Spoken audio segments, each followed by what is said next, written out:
Apple's iPhone 12 rumors seems to be leaking day by day, but the good news is this looks like a genuinely impressive iPhone upgrade year. Here are the reasons why.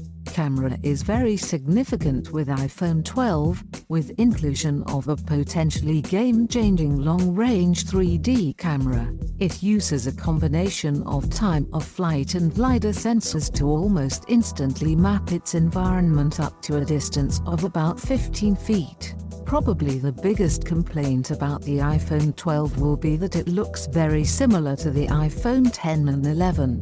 There is still some hope that Apple will reduce the notch, but it will still be there.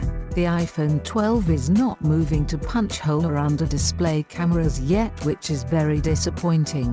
The iPhone 12 displays will change. It is expected to use next-gen Samsung OLED panels as well as 120Hz ProMotion refresh rates. The Apple A14 chipset inside the iPhone 12 looks set to be one of its biggest talking points. As it stands, there have been no credible leaks about iPhone 12 battery life, but all eyes will be on whether Apple can increase its wired and wireless quick charging speeds. The iPhone 12 looks like one of Apple's most substantial upgrades in years, with significant improvements to the cameras, connectivity and performance.